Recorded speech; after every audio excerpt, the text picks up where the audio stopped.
hiji awewe sarwiti urang Cikupa dikawin ku hiji lalaki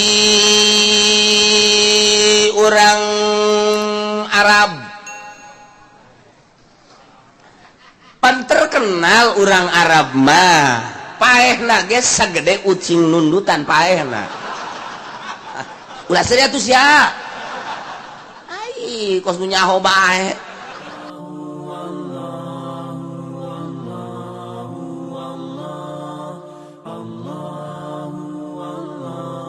Urang na sadar menang ngawujudkeun Allah, hirupna sadar nu Allah, paehna sadar nu Allah, dibaca unggal salat inna sholati wa nusuki wa mahyaya wa mamati lillahi rabbil alamin. Hirup abdi paeh abdi nu Gusti tapi hukum teu make aturan Gusti. Deuk kumaha?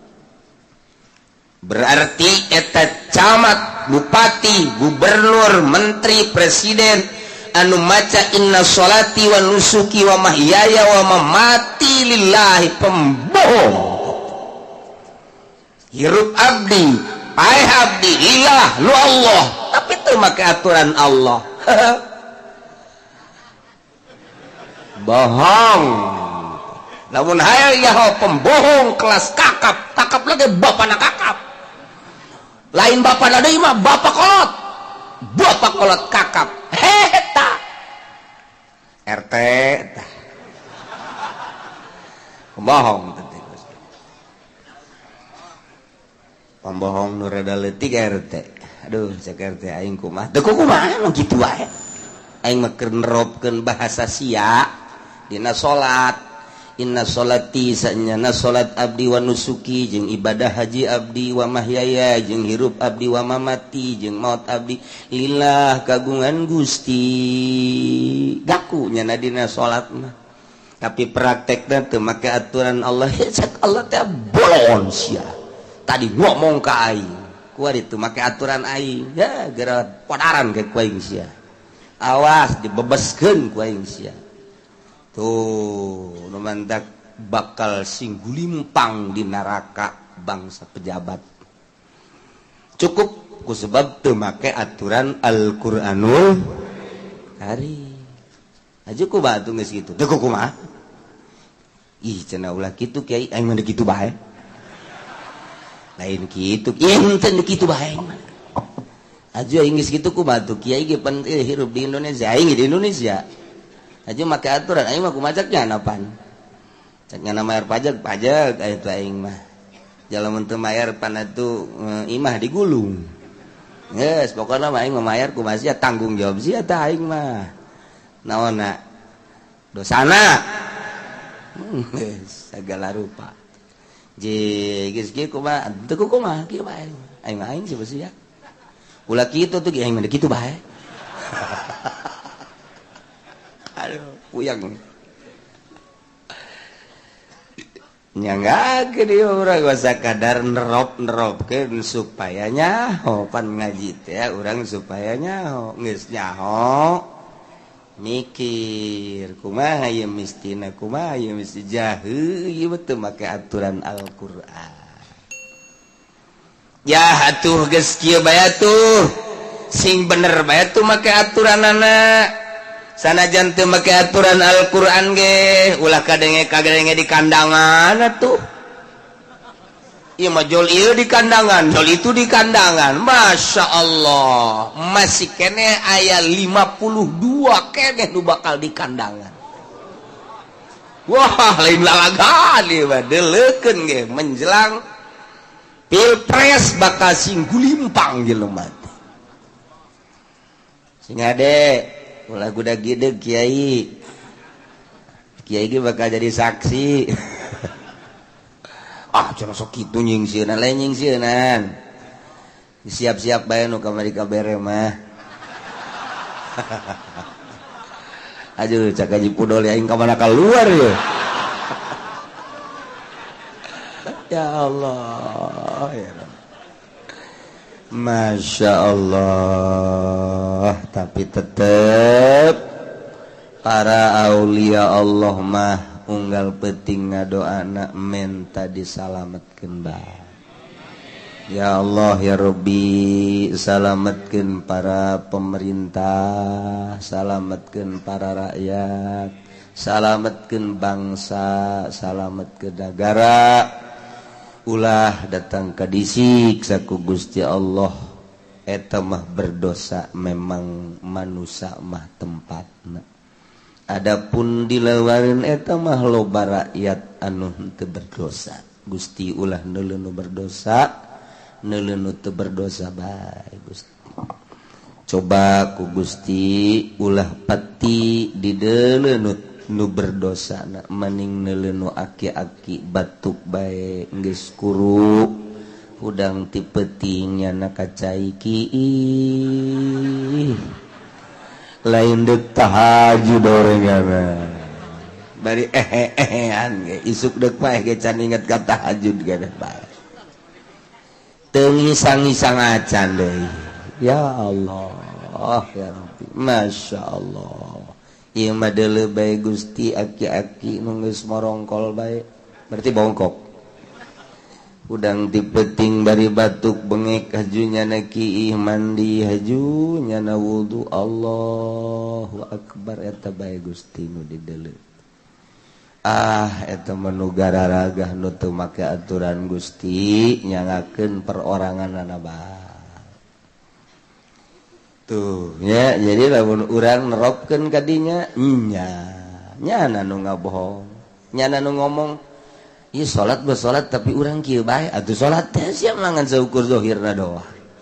Loba tah urang Pemda nu ngomong ka kula ki kula aja salat tapi kieu bae aja kena kumaha meureun ieu hirup. Boleh takol zaman.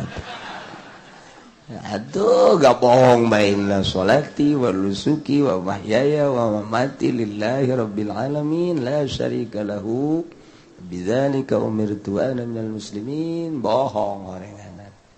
Jatuh make aturan Al-Qur'anul Karim. Nah, hukum-hukum nu ku urang diaji teu dipake di Indonesia. Kajeun urang asalnya hoba gitu bae. Jang ohan bae heula.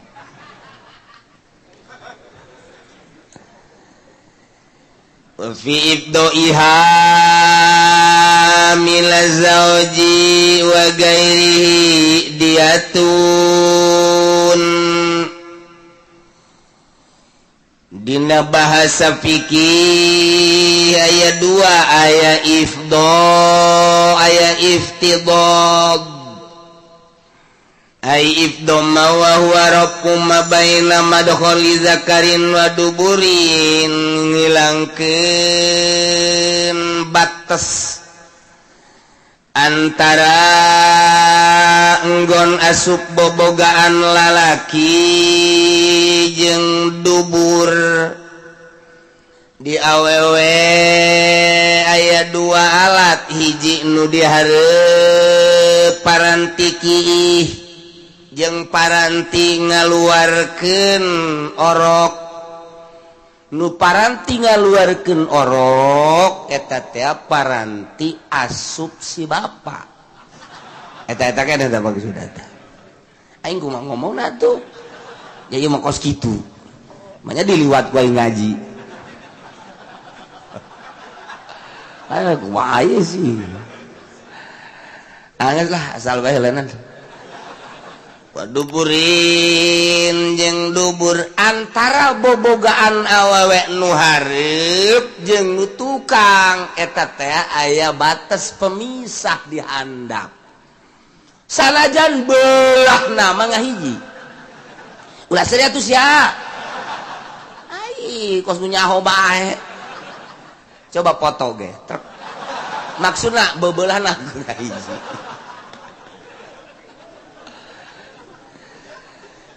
Sanajan zohir nama casing nama ngahiji beulahna, tapi ternyata henteu eta teh bolong hareup bolong tukang atuh lamun ngahiji mah bolongna bohong atuh kudu dicaritakeun pokona mah jadi aya batas antara bobolong nu hareup jeung bobolong nu tukang teh eta teh aya tulang didinya tulang ngora. Nah kuari si tulang eta teh tulang ngora tah nu kalimpudan ku daging ieu teh dirusak ku hiji jelema lalaki ngarusak eta dibelah misalna baik digodot make ragaji belahna supaya terus diragaji guys gongsreng atau make bedog atau make belati pokoknya mah nembus bae belahna tinu hareup datang ka tukang belah bae zahiran wa batinan aing kumaha ngomong atuh tah eta geus kos kitu tah eta tanu ngarusak eta tah wajib dia ya Allah dirusak nama mina zawjiku salakina ngerusak eta tetep bae dikenakeun diat sebab eta mah lain hak salaki teh mah nya kudu etana dirusak panghalang teh mah nu ngantak sanajan ku salakina wajib bayar diat atawa oge lian salakina wajib bayar diat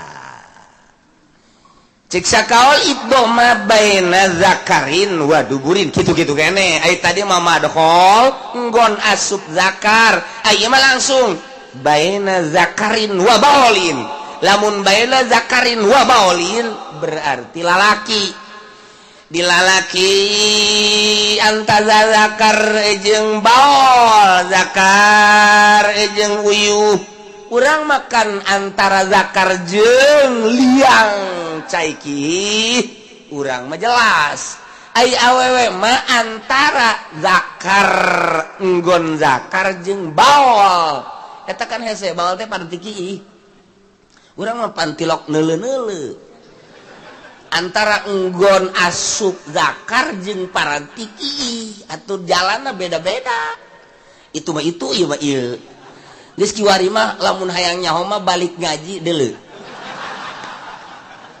toel ku urang sarwiti coba sia ngadangkak aya naon tuh henteu aing hayang ngabuktikeun ngaji tadi bae coba pak sia kikituan dititah ku aing mah deui nah naonan ka titah ku kiai ja aing mah lalagan nya sia haju ngadangkakeun kitu ke hajuna diome bae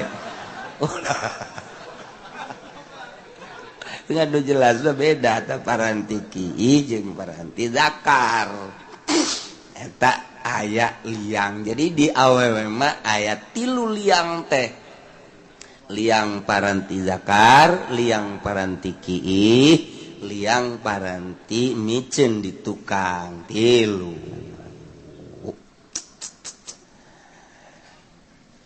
ailam yumkin alwatu illa bi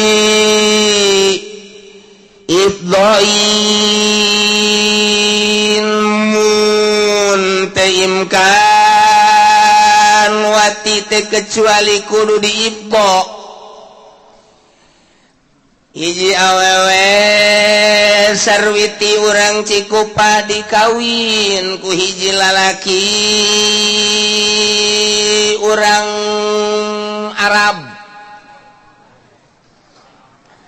pan terkenal urang Arab mah paehna ge sagede ucing nundutan paehna komo mun hirupna aing kumaha ngomongna ieu sih aduh makanya direkam ya pan ngaji aja kusia direkam itu bareres sih ngaji ya sarwiti urang Cikupa kebeneran awakna lenjang letik diciptakan ku Allah letik atuh letik makan bobogaana ge letik deui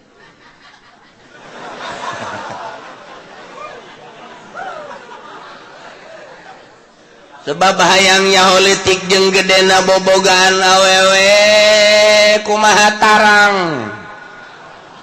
lamun tarangna nong-nong jerona nong-nong tarangna demplek jerona demplek tarang rata jero rata geus pokona mah urang lamun deuk milih ka hayang ente kumaha hayang deuleu tarang wah ieu nong-nong ye tah ieu leutik sarwiti teh geus berarti kapasitasna ge leutik ukuranna kawinna jeung urang Cikupadeui jeung urang Bojong lah biasa tama lumrah ieu mah kawin jeung urang Arab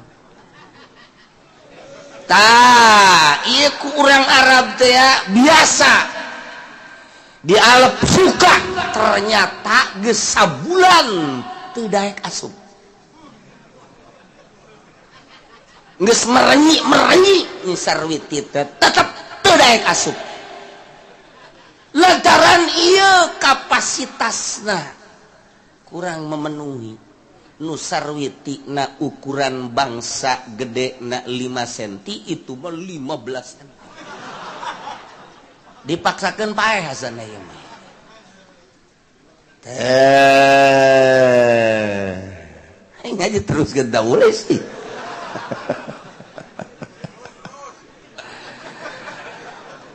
tak ieu terus bae tak urang Arab teh dipaksa tetep ngoai bae teu bisa wati nah ieu si Ja'far urang Arab teh ngaranna Ja'far kawin jeung sarwiti urang Cikupa teu daek asup bobogaanana nah apakah aya kewenangan cek agama lah cek si Ja'far teh aing mawa belati bae ku aing suekeun sing hade tah apa menang apa henteu cak di dieu aturanana fa illam yumkinil watu mun Ja'far teu bisa ngawati sarwiti lantaran leutik bobogaan sarwiti sementara bogaan ki Ja'far gudena ka bina-bina bisa na asup ila bidoin kecuali kudu dirusak make berarti soekeun euy palaesa teu bisa kasalakina main suek-suekeun bae teu bisa sebab eta mah boga sarwiti sebab berarti lamun geus teu bisa diasupkeun eta teh berarti geus lain ukuran geus palaesa di zawat teu meunang wati kasalakina teu bisa jadi teu we geus teu meunang kumaha lamun pamajikanana ayeuna mah nu ngahaja ngagedean liangna nyana musyawarah pihak sarwiti jeung salakina cek Ja'far ya kalau begini adanya aneh mau pulang aja ini nggak bisa dipaksain deh aneh udah sakit ini bukan gimana juga aneh mau pulang ini nanti dulu bang cek sarwiti sekarang kan banyak dokter ntar saya ke dokter mau ngapain mau digedain dikit ya terserah tapi itu di luar lepas tanggung jawab saya iya pokoknya saya nanti yang berusaha nah cuman saya mau ngukur dulu kepunyaan situ biar nanti saya ngegedainnya berapa senti ya, kok ini susah banget ini ya udah diukur gue jana bener 15 senti sak sarwiti aing paeh bisa ya tetap jarak ka dokter usada insani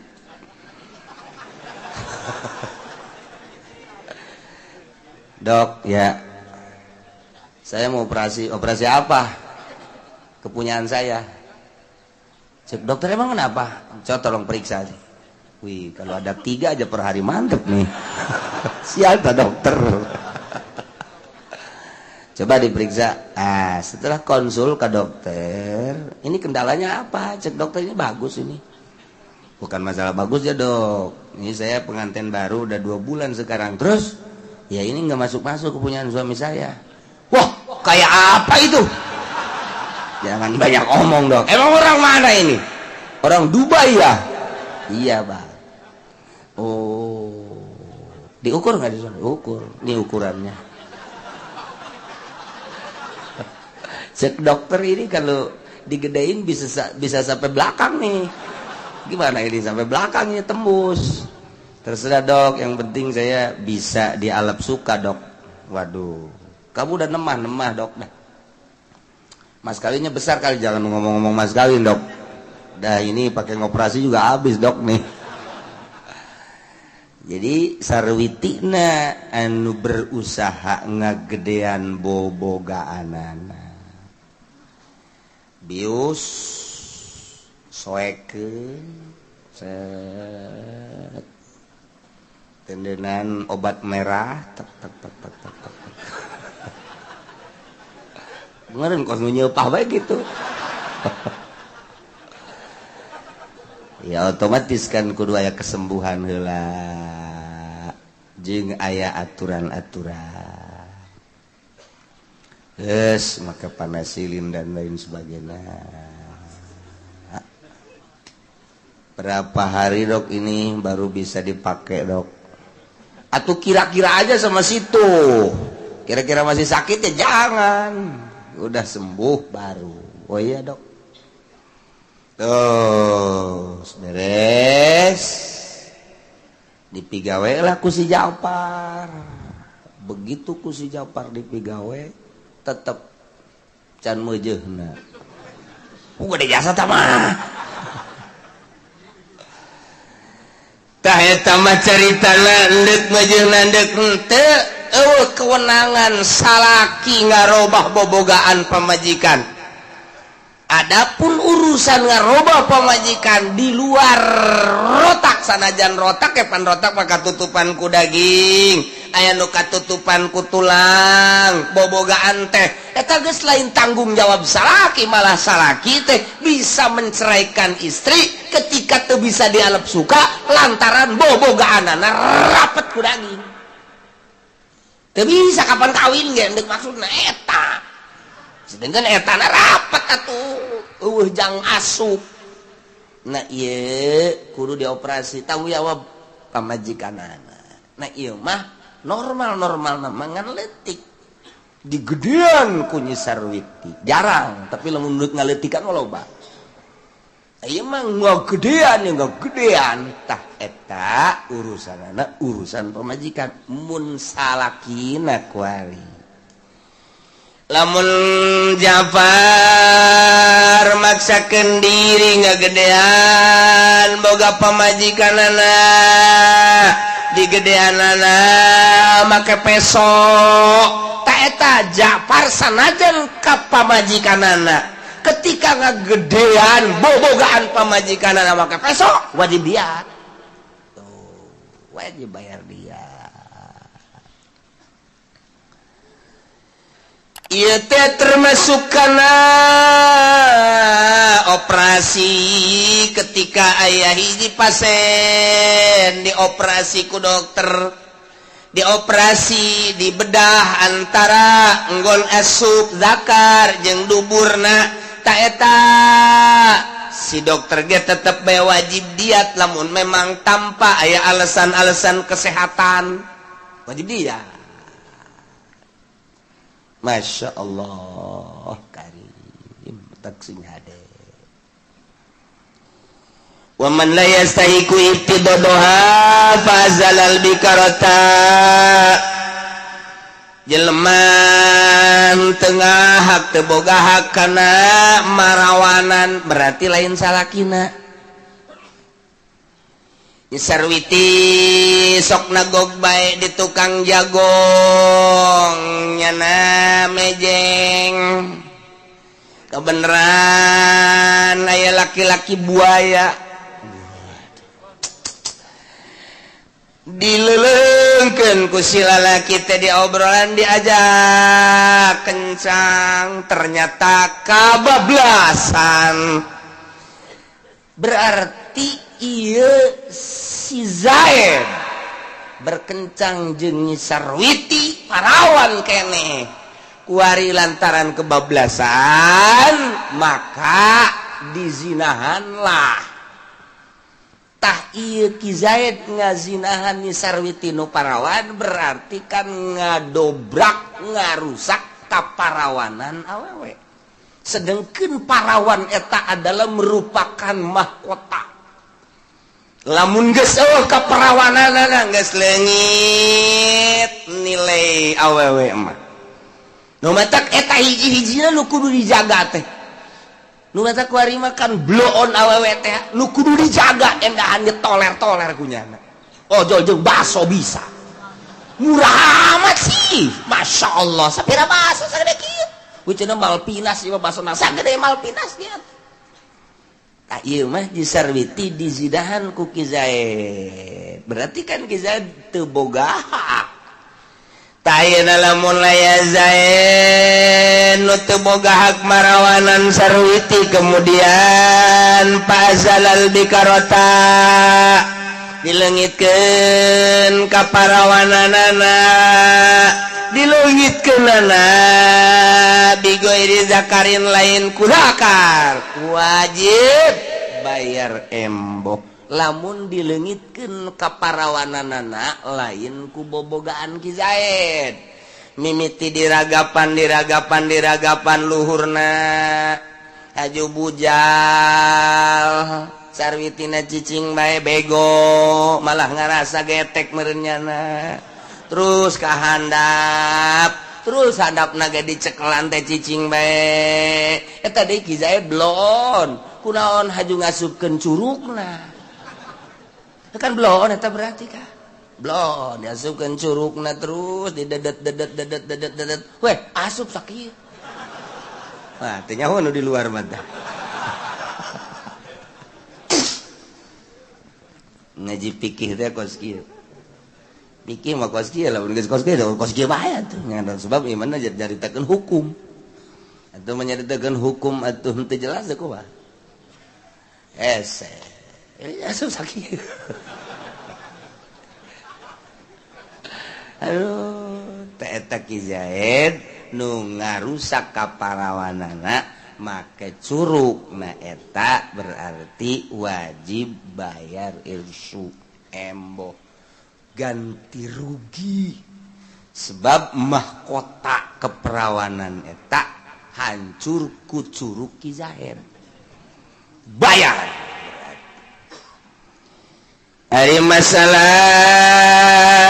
irsu mah tergantung kumaha nilai awewena nilai awewe kelas kumaha ternyata nilai awewe teh kelas teh ieu teh kelas ningrat mahal bisa ngaluihan diat ternyata awewe kelas pertengahan biasa-biasa ternyata awewena ieu mah kelas pasaran teh artian di pasar ge ambualayan kos kitu ieu loba lumrah eta mah tergantung kumaha hayang dibayar nani sarwiti tapi lamun kelas ningrat kelas terhormat ieu teu bisa sembarangan kumaha nyana ieu kitu kamulyaanana makin mulia makin luhur pangkatna makin mahal Masya Allah nu mentege hukum Allah manggeus diterap-terapkeun rapi mimiti Kangjeng Nabi kemudian dilangsungkeun ku khulafaur rasyidin dilanjutkeun deui ku para tabiin dilanjutkeun ku para imam di negeri-negeri Islam atawa di zaman kerajaan Islam zaman Raden Patah 500 tahunan. Toh setelah hilang daulat Islamiyah kuari urang make aturan hukum teh make aturan hukum demokrasi Belanda campur Amerika nu teu jelas kumaha endekna ieu diayakeun ieu dihapus ke ieu ditambah ieu dikurangan kumaha kaharayangna sorangan moal anggeus akur jeung ieu teh akur jeung ieu akur jeung ieu teh akur jeung ieu kitu bae buatan manusia mah sebab manusia makan teu akur kahayang jeung pola pikir beda jeung aturan Allah aing nu boga ayeuna aturan kumaha aing cak Allah sia mah sakadar ngalaksanakeun jasa najan kuku ge sia bakal balik ka aing tuturkeun aing rapi hukum nang Allah tinggal kesadaran urang bae geus lamun make hak asasi manusia bari bohong tate ieu buktina kos kuari teu puguh aturan-aturan nu mantak begitu Imam Syafi'i ijtihad wah terebut hayang ngajadikeun mufti ka Imam Syafi'i geus puguh di Mesir geus puguh di Irak geus puguh di Yaman geus puguh di Madinah Saudi Arabia wah di Turki ribut kabeh hayang meuli ka Imam Syafi'i ku jitu-jituna jeung ku istimewa-istimewana Imam Syafi'i tetapi Imam Syafi'i tetep bae lantarannya nama nek ngembangkeun agama daulah Islamiyah jadi muftina kumaha kahayang kula bae teu bisa dikitu-kitu cek Imam Syafi'i diteruskeun ku ashab-ashab Syafi'i Imam Mawardi wah anu paling jitu di bidang kepemerintahan adalah Imam Mawardi mun urang sering maca kitab fikih kama qol Mawardi wah sebabnya nama jadi gubernur di Irak walaupun ada jadi gubernur di Irak saat eta tata hukum nama mendunia mentak tenarna Imam Mawardi teh membuat kerapihan hukum di negara Imam Mawardi dilanjutkan terus kabelah di Imam Sarwari terus kabelah dia kalau lenyap negara dipimpin ku ulama tinggal kuari dipimpin ku penggitar kerapih kumah hararese terserah ya mah hayang ngagalitar kabehan pilih kusiat ayeuna emang geus kararagok cenah kiai kunaon kagokna dipimpin ku politikus Joko Sekarari itu bae dipimpin ku sipil yang geus dipimpin ku cewek yang geus mah baca mau hayang nyahobat coba urang goyang-goyang geus lah sarwiti urang Cikupa kawin ka Ki Zaid urang Pasar Kemis harita akad tikahna teh di mas kawinan ku 10 gram kabeneran begitu akad tikah mas kawina teh bebejana leungit berarti kuari dihutang cek walinaan katuka wazawatuka binti sarwiti bimahri 10 gram zahaban isya kontan apa hutang ceknya leungit di jalan berarti muajalan hutang 10 gram hutang mobil tuh nikah di mahril mazkur ajal kuring nerima nikah kanyi Zarwiti 10 gram hutang masalah di hutang tuh masalah sarua bae jadi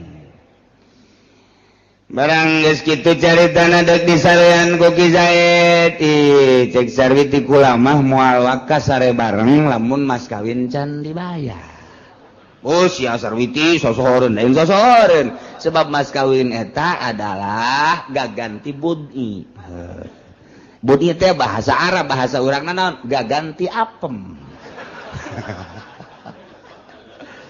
apem ge can kaharti kene gaganti surabi nu beulah nu aya cengkehan jerona aduh tah juga arti bae kurang cukup memang deet pikiranana dibere budi teh teu kaharti naon budi cagyana bahasa Arab jinganan datu diaji kurang cikupa bahasa ortodok bagor mah kaharti oh surabi beulah aya cengkehan heuh anu sok seuri sakapeung baeud sakapeung eta sia cek awe emang sok baeud sarua bae aduh adena aing ngaji cek awe nyahobe kun bareng aing sok baeud burung tah cek cek Sarwiti kula mah moal lantaran mas kawin teh iwadun anil budi gaganti liliron tina bobogaan kula berarti nya murah 10 gramnya dihutang kuari lamun dibikeun bae atuh uga gantina bisa ini Sarwiti mun can dibayar moal tuga karek balik heula rek usaha jung atuh didoakeun cek Sarwiti teh ka ulah ngambek nyangan ieu mah kula mah hayang ge hayang dibayar doang mas kawin oh teu tanah cintaku tetap padamu masyaallah ngadenge cintaku padamu ringkak bulu aing mah nah usaha eta dikersakeun ieu Kiki Zaid teh usahana ngajejes pas kawin di PHK kuari usaha teu maju-maju malah aya ge sautak saeutik tah tina modal teh dirampas copet bueak kabeh mana kontrakan can kabayar mana duit dicopet batur kabeneran deui kabeneran masyaallah kontrakanana bocor Ciki Zaid teh ku kieu teh nyain hirup ye yuk datang ke pamajikan dek ngahibur diri endahan menta mas kawin waduh Ciki Zaid kiki amat geus sabulan ka 2 bulan ka 3 bulan nah ka 3 bulan Ciki Zaid teh kakak can boga ieu jang mayar masing moal bisa kula mah tetep bae mun kakak teu bisa mayar mas kawin kula mah dek meta pembubaran nikah. Waduh, pan berkelanjutan. Mana kontrakan can bayar, mana modal beak, mana pemajikan yang dibubarkan pertikahanana. Tah, ieu kumaha ieu? Sarwiti rumah tangga jeung Ki Zaid mas kawina dihutang 10 gram. Kuari teu bisa mayar mas kawin geus ditanggokeun datang ka 3 bulan bahkan 5 genep 7 kuari teh hampir 1 tahun can bisa mayar mas kawin keneh bae otomatis si Sarwiti teh panasaran can geus panasaran kanyahoan kuari memang bener-bener teu mampu nyi Sarwiti na kuari menta dibubarkeun pertikahanana tah menta dibubarkeunana meunang henteu kulantaran teu bisa mayar mas kawin wa pisarihi bil mahri aqwalun dina miskin salaki teu bisa mayar mas kawin eta adalah sababaraha kaul azharuha tafsahu qabla waqtin kaul azharna tarjih berarti hasil daripada beberapa penelitian masalah tersebut timbullah kaul azhar na ieu nurutkeun cek kaul azhar seorang istri bisa ngabubarkeun pertikahanana memet diwati cara ngabubarkeunana wala tasqa hatta yathbuta inda qadin saruhu teu meunang ngabubarkeun pertikahan yang teu aya jalan Sarwiti ngabubarkeun pertikahan hingga tetep monggo qadi kamiskinan Ki Zaid. Jadi laporan berarti nyi Sarwiti teh urang Cikupa laporan kuari KKUA Cikupa atau langsung ke kejaksaan pagi cek nyi Sarwiti pagi keneng keras amat bendu kula ya greget hayang gegiraan diuruskeun tenang neng tenang negara orang kan negara hukum bohong negara hukum teh pada usero memboga hukum lagi kudu dihukum ih Sarwiti paham amat ieu jadi mamarahan kieu enaon neng kieu kula boga salaki ngaran Zaid urang Cikupa pertikahan kula jeung menang geus sataun jadi nyana waktu nikah mas kawinna dihutang datang ke kuali teu bisa mas kawin saya lapor kepada bapak jaksa bahwa pertikahan saya dengan suami saya yang bernama Zaid mohon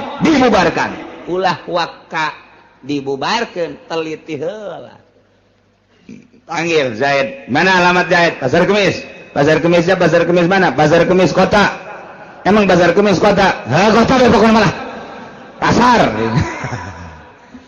Kepada yang terhormat Bapak Zaid yang berada di kampung Pasar Kemis kota. Ongkoh kampung, ongkoh kota.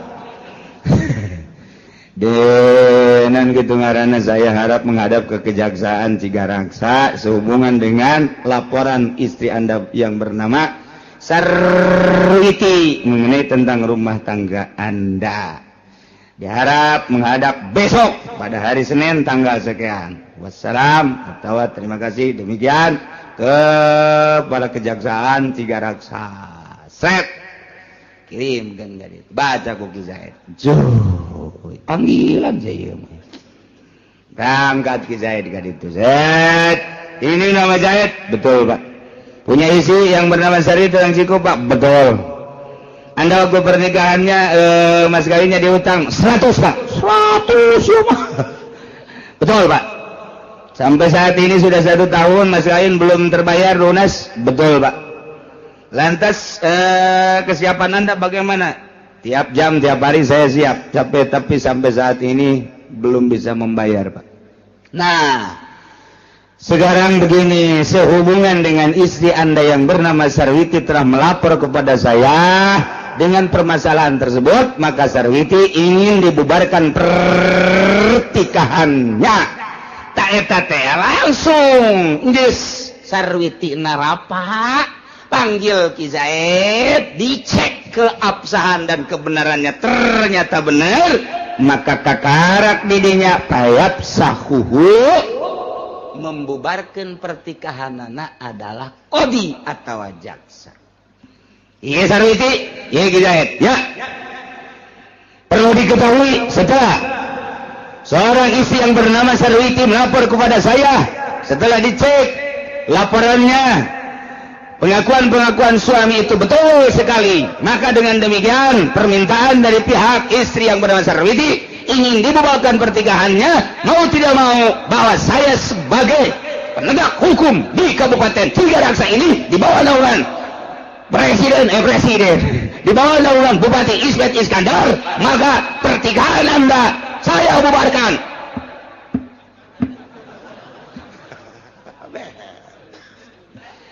Balik Sarwiti sia kadit balik idah geus nya sia 3 kali sucian beres Ki Zaid moeng ngomong bubar dengan bogoh jasa 1 juta kali bogoh sia teu mampu bayar mas kawin balik sia minta ongkos tolong kain lain mere ongkos cak jasa minta ongkos papan anu berpunya hukum kula kaditu manya kudu leumpang ka pasar Kemis sebelah sia an baku aku teh rakyat Bapak ongkosan atuh Pak ongkosan dah ongkosan wae dah pada duit dah 100.000 saya buka sepeda teh jangan aing ke ditu ojol ngaranna tuh kos kitu jadi teu meunang saunang-unang nyaho ta urang jadi wauh we tah ka Allah teh kos kitu peraturan Allah teh kos kitu jadi nyaho ku hari urang. Lantas ya hukum Allah teh direkayasa. Begitu tak Sarwiti laporan ke KUA. KUA bukan urusan saya ini mah, urusan saya mah menikahkan, urusan membubarkan pertikahan, urusan kejaksaan. Saya mah menikahkan administrasinya gampang, sekali tak 400. Gampang itu mah. Kalau ke sana lain lagi, udah ke sana. Ke sana harus berapa? Urusan saya mah itu mah saya tidak mau tahu. Datang ke kejaksaan bisa diterima harus ada uang 3 juta. Nu 3 juta iyalah nu pinarakaeun. Cukup jang jaksa kokojayan di neraka ku 3 juta. Sedeng sakitu ge. Alhamdulillahirabbil tolol beralhamdulillah sia mah ka neraka. Cukup sakitu kita. Sebab lain dek negakeun agama Allah berarti nyana ndek meraup keuntungan dari hukum-hukum Allah nu kuduna ditegakkeun tapi dibuat lahan geura modar sia aing mah ngan ngabejaan doang bisi aing ke di sidang ku Gusti Allah ayo Ci bener sia ngayakeun pengajian bener pernah nyaritakeun bahwa ulah eta teh haram aya saksina jaksa aja jaksana nyana nu nyokot duitna jadi nyana jadi saksi nyana nu nyokot duit sedang sakitu ge lumayan dah mun teu pernah nyaritakeun bahaya kula masa kadang nyaritakeun tama karasa kareunteut ka jero hate jaksa langgeng ku sia teu karaksa ngojari sia di neraka sakitu doang kula mah ngan ngabejakeun doang cak jaksa aing minggu hareup moal ngaji kaji itu sia aing mah teu ngajakan ngaji ka sia aing mah deuk nyampekeun hukum doang ji kiai cenah aing ke bagi dua bae tolong bagi dua aduh aing deuk disogok burung jaksa ya Allah ya Rabbi gitulah ieu keur carita hukum jadi di jero hukum aya lahan untuk mengambil keuntungan dari hukum-hukum Al-Quran anu geus dijabarkeun ku Kangjeng Nabi dikemas oleh ijma ulama dijadikeun lahan di negara ku hakim-hakim ku jaksa-jaksa mejeuna jang kokojayan di neraka ge lain negakeun jeung ngabereskeun hukum anu berkendala manusia supaya pong jaheuh horeng laporan teh ngeunaheun ternyata karasa adilna Al-Quran jujurna jaksa nikmat amat diakuilah ku masyarakat bener-bener jaksa penegak hukum bener-bener Al-Quran teh karasa ka jantung karasa ka sanubari karasa ka urat-urat ge ngeunaheun jasa horenganan ketika orang boga kendala dak cair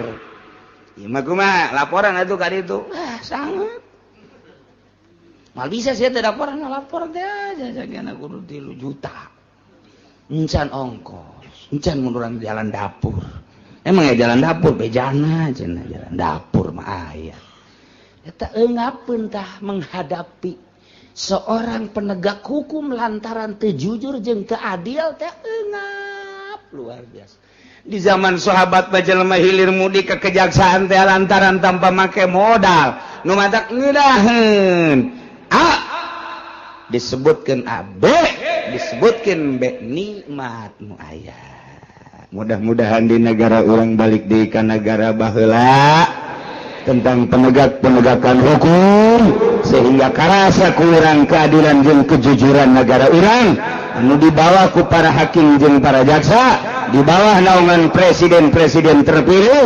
mudah-mudahan seperti eta sehingga orang bisa ngarasakeun nikmat keadilan jeung kejujuran amin ya rabbal atawa anu ngabubarkeun pertikahanana teh ieu adalah izin daripada jaksa lantaran ketua atawa kepala teh bisa ngahukuman ku lantaran sibuk maka aya wakilna anu diizinan ku kepala ketika kepala tidak bisa melaksanakan itu pemutusan hukum maka nu diizinan untuk memutuskan hukum ialah wakil atau naib daripada penegak hukum nu diizinan ku kepala nasilah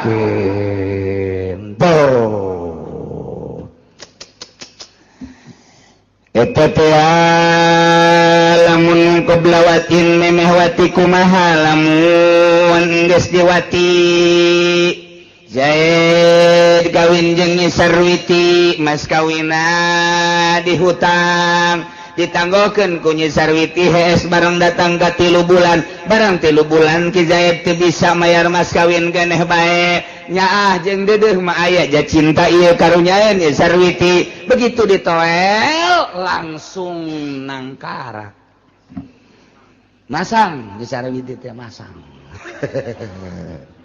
atuh der bae diwati geus kadituna mah meureun ngarasakeun ngeunaheun ieu atuh geus lain sakali 2 kali Gusti berterus rumah tangga ditanya deui ku Nyi Sarwiti geus ka 7 ka 8 bulan bahkan ka setahun ka kumaha ieu masalah mas kawin ditanya deui teh tetep ngabaged Ki Zaid teh yakni teu bisa mayar mas kawin Ki Zaid teh ieu teu bisa mayar mas kawin teh kabelah dieuna Nyi Sarwiti minta pembubaran nikah duh jadi masalah kuari kumaha lamun Nyi Sarwiti mas kawina ditangguhkeun iana di hutang 10 gram ku kuari mah diwatina geus diwati mas kawin can dibayar keneh bae kuari sarwitina lapor minta dibubarkeun pertikahan menang apa henteu hakim minta ngabubarkeun pertikahan anak wa fi sarihi bil mahri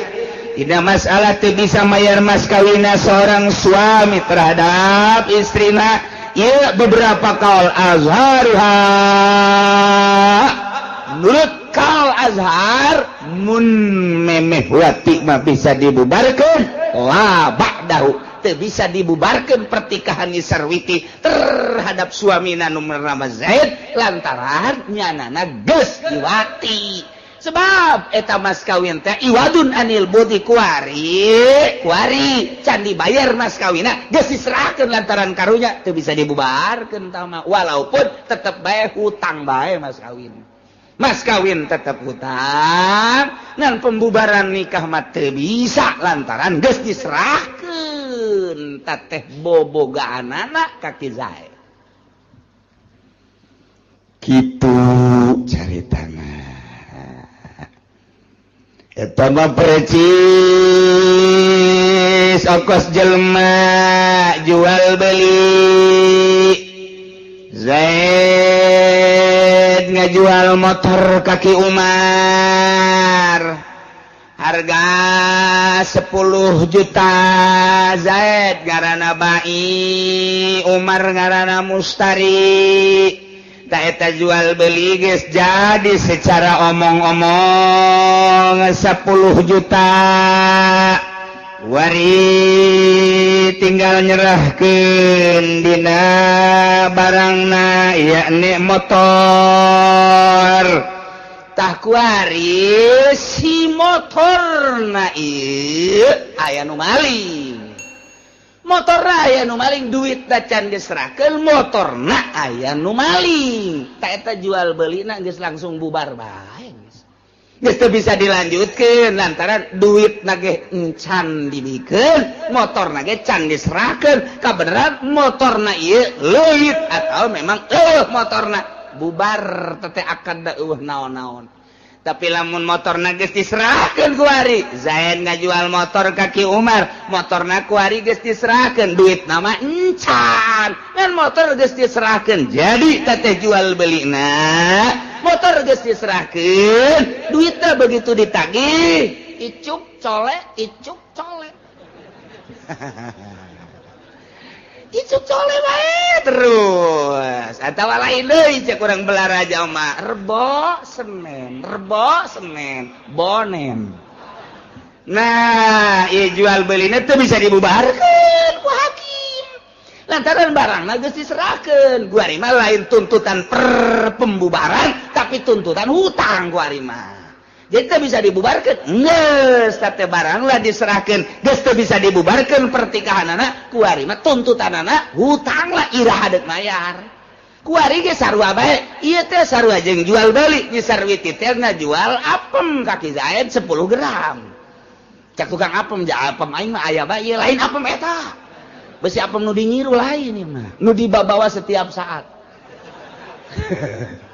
nah eta teh geus diserahkeun ku ari apemna ka Ki Zaid tuntutanana teu meunang pembubaran pertikahan tuntutanana ku ari mah tuntutan iraha deuk bayar mas kawin sarua tuh ieu mah keur carita contoh Zaid ngajual motor kaki Umar 10 juta motorna geus diserahkeun kaki Umar tinggal duitna encan ja Caki Umar engke soleh barang sore engke icuk ditanya icuk engke tole icuk deh jadi eta motor mah geus jadi teu meunang pembubaran pertikahan perjual belian teu meunang lantaran geus diserahkeun barangna ka ditu kuari mah dituntut teh adalah iraha deuk bayar hutang nah ieu ge sarua bae Zaid kawin ka Nyi Sarwiti kemudian mas kawinna ditangguhkeun 10 gram teh kuari barang Nyi Sarwiti geus dipake ku Ki Zaid berarti geus diserahkeun teu meunang tak ieu ulama teh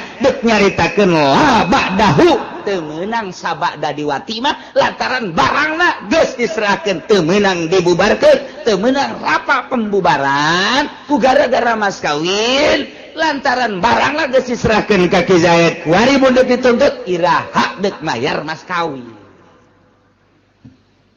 Tuh, ieu ngaji dia urang keur di dieu mah iya. Betul. Balik bae. Nungguan sate doang mungkus balik. Emang gitu otak urang. Otak urang memang kos gitu. Famatu kalin nun najazul pasu. Tuluy nuritkeun sekaol mah dilestarikeun ieu pembubaran pernikahan harita kene. Hakim menerima laporan Sarwiti tentang pertikahanana nu ditangguhkeun mas kawina bari barangnya Sarwiti can diserahkeun masih gres kene. Gres kene. Teu ngarti orang ketos gres naon seseukeun. Pokoknya gres bacan kagores-gores. Masih orsinil kene. Nah, tanya Ki Zaidna, bener. Can pernah ditoel-toel acan embungin, asal ditoel ngajimpret, syaratna mas kawin kudu dibayar heula. Lantaran geus akurat ieu mah ti dua belah pihak dalam rangka pemutusan hukum menurut cek sakaol yuhtasul pashu. Lastarikeun, luruskeun harita keneh begitu geus dicek kebenaranana bubarkan pertikahan anak. Tapi wal azhar imhaluhu salasata ayyam. Cekaol azhar mah tangguhkeun sampai 3 hari. Sarwiti, ya. Bapak terima laporan saudara dan setelah dicek kebenaran Ki Zaid pengakuannya betul. Setelah 1 tahun ini dia tidak mampu untuk membayar mas kawin. Dengan demikian Bapak tangguhkan dulu sampai 3 hari. Hari apa sekarang? Hari apa Pak? Sekarang Senin. Berarti pembubarannya Senin, Selasa, Rabu, Kamis silahkan untuk dibubarkan. Maka walahal tasku sabihat rabi menang ka awewe ngabubarkeun pertikahan anak subuh poean kaopat. Gas ditangguhkeun ku hakim 3 poe Senin, Selasa, Rabu, Kamis subuh isuk-isuk geus bisa ngabubarkeun pertikahan. Begitu dak dibubarkan pertikahan poean kaopat col Ki Zaid. Assalamualaikum. Waalaikumsalam. Kan tegar amat Ka Zaid. Kaluarkeun geunya. Naon eta? Mas kawin. Nu bener ka ieu besi barlen doang. Timbang geus sia ka ditu. Kakak geus teu kuat jasa ieu. Geus teu make calana ieu kakak ieu. Aduh, oplo jasa Ki Zaid dah. Kayak kula nungguan aja, iya mah di Cikupa iya, aya toko emas tadinya, silakan. Datang ke toko emas, Pak, ini emas asli apa bukan? Sini, kotek.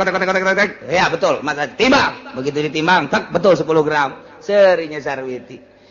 Wih Sarwiti di toko emas kayaknya geus morosotkeun calana. Geus dijingjing calana teh. Naik ojek cek tukang ojek ieu bau naon nya cenah. Cenah kiai macem-macem emang kitu pugu. Datang ka imah, Waalaikumsalam. Eta naon Sarwiti? Sempak. Kan ku sia ibu gawe siap tempur. Lalu menzakila yusalliman apa tahu kecuali Ki Zaid poean kaopat masrahkeun apakah yakni masrahkeun mas kawina. Teu meunang ieu Sarwiti ngabubarkeun pertikahan lantaran Ki Zaid mampuan begitu ditangguhkeun 3 poe kaopat poena mayar mas kawina. Salamet kabeh. Teu jelas ukuranana. Tak kudu kumaha lamun teu jelas ukuranana. Aya katumpangan atawa aya kaluwihan dina eta anggahota tina anggahota biasa. Andai kata anggahota nu biasa huntu teh nu biasa kamari lamun didagor cumplak eta kan bayar diat. Kuari huntuna make emas atawa perak atawa dicor make besi. Kuara ieu mah ya huntu. Di anggahota manusia paling teu jelas adalah untuk ialah nemongkeun ka maha kawasana Gusti Allah Subhanahu wa ta'ala. Sehingga lamun huntu dek diberesan di bor eta borna ge teu bisa sambarangan, lamun besi borna elek besi, baja borna elek, kudu make bor naon ieu, make borna inten minimal diamond anu kelas hiji, diadukeun tah antara diamond atawa kitu mutiara anu geus kadarna melebihi daripada huntu kakarak bisa, tapi lamun diadukeun jeung bangsa komo paku-paku malah milih paku mah ieu kamaha kekuasaan Allah nu mantak kubur jelema bea kabeh huntuna mah nyengir we kieu aya bae huntu bot kuburan bongkar mun teu percaya bongkar huluna be hulu kayak kadeuleu kanyana jeung seurikeun urang untuk ku teas-teasna binatang-binatang naon bae moal kuateun ka huntu kuari geura huntu urang normal urang ngadahar jengkol kecil jengkol ngadahar peuting komo peuting mah sangat kecil siki asem ge muasik keneh kecil keneh bae sakitu teu asa kata siki asem muasik keneh bisa ajur keneh bae maha kawasa Gusti Allah. Gehe hayu coba naon anu henteu bisa kagegel di jawara mah jawara lamun muka bir geus teu pake naon untuk etana ge tah etana tah tutupna geus teu dipicen deui digayem eta jawara eta belum teh jawara eta da jadi lain 5 boku minuman ku ngagu ku eta bae eta jawara ku tutupna itu jawara mah kos kitu tuh nyana mah lamun dek gelut geng cekel botol adukeun heula ka hulu pelantrang peupeus kakara iya pan jelema kaget aya pernah jawara nu kos kitu tah adukeun ka hulu gat ngagoler ti heula wah tah jawara teu beres tuh kos kitu tak eta teh ngabogaan daya tahan huntu teh lain lalagaan asli ti Gusti Allah. Selama huntu masih kena teger berarti nyana gagak kene. Angsongkeun ka aki-aki. Bere siki asem. Di jam 6 isuk datang ke jam 6 sore. Palingnya haung. Nges, malah robah moal. Tah itu berarti geus tereh paeh tak kieu-kieu. Geus. Ulah nonton TV geus kos kitu mah. Ulah neuleukeun simba, ulah geus we. Pokona mah sing sadar diri. Huntu, tah huntu. Ceuli kitu kene. Urang keur ieu mah ngobrol bisa. Hah? Guys, berarti tereh dikubur ya budak ke, gitu mah. Gitu kene anggahota nu lain. Keur maka pamajikan ge bisa sapeting 3 kali. Kuari mah di toelan ge ku pamajikan geus morongko. Enggak, berarti sudah hilang kejantanannya. Enggak, sebenarnya naonan tau kos itu mahir. Sugih tinggal sugih. Dileungitkeun kanikmatan ku Gusti Allah. Sing sadar. Ieu. Aya jelema huntuna huntu emas atawa dilapis perak. Kemudian andai kata Ki Zaid boga huntu emas ribut jeung Ki Umar ditonjok ku Ki Umar umplak ngancrang huntuna. Nah ieu kan teu boga ukuran ieu mah ieu emas dina jihad huntuna geus jelas tapi jihad tambalan emasna can jelas iyalah nu perlu kudu disidangkeun ke meja hijau hakim kudu hati-hati dalam memutus lantaran kudu sesuai jeung aturan Al-Qur'an wal Karim. Urang geus sabaraha ye nu kukula dicaritakeun teh Rano bakal kapanggil, Rahmat Yasin bakal kapanggil, Sultan bakal kapanggil, Mahfuz bakal kapanggil, NTG nu kamari kabere bakal kapanggil. Siapun tenang bae. Geus aya daftaranana seluruh kiai nu dibere geus aya daftaranana. Nu sakali umroh, nu 2 kali umroh, nu berangkat haji, nu sekupi. Rapi daftaranana. Ulah ka mana pun.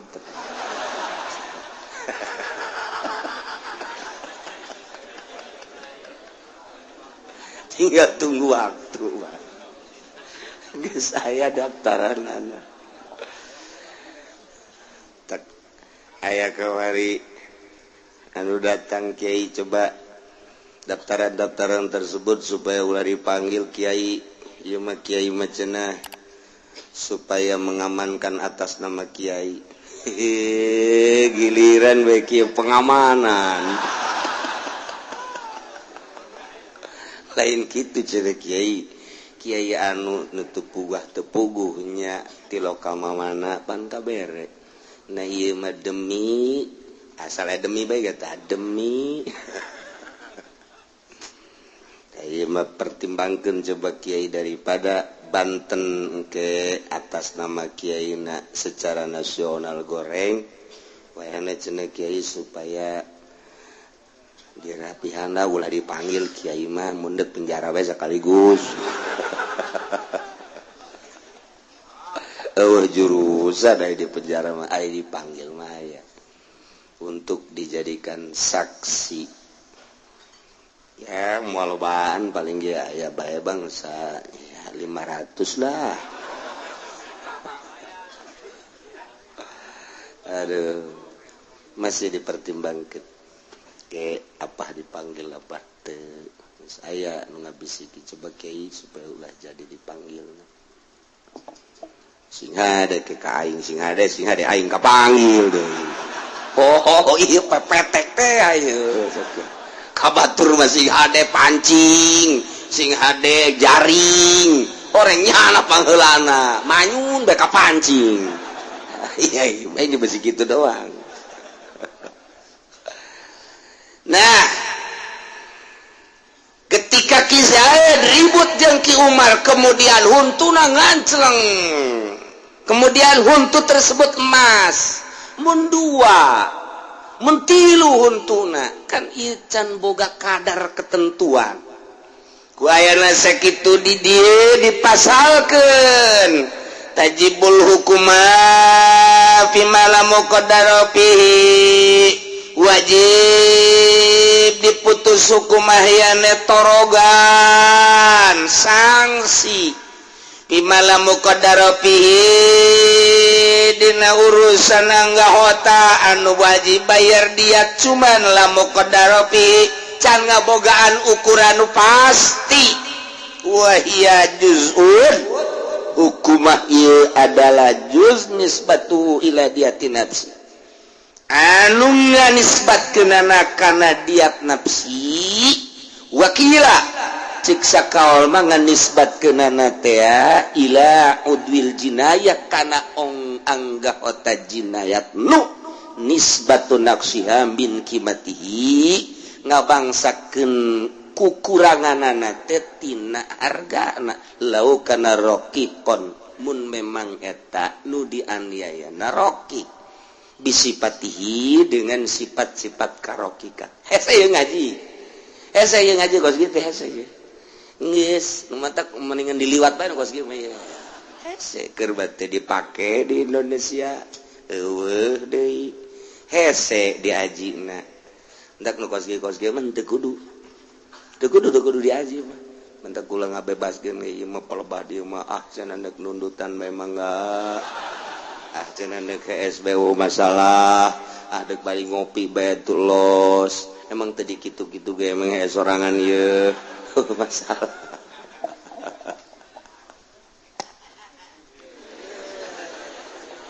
Kizaid Rocky teh abid cuma tinggal cerita komo di Indonesia mah Rocky kan di Indonesia mah sanajan di Arab andai kata aya nu ngaabidkeun ka orang Indonesia nu kuari di Saudi Arabia sebahagian orang Saudi ngaabidkeun ngaamatkeun bodoh berarti teu ngajinya itu teu ngaji masalah jan cicing di sisi Baitullah tuh bodoh bae cicingnya di sisi Baitullah tuh bodoh bae di sisi Masjidil Haram atau odoh bae iya tuh cicing mah sanajan cicing sakokolocoran jeung majelis taklim teh lo ngaji mah tuh geus bae odoh bae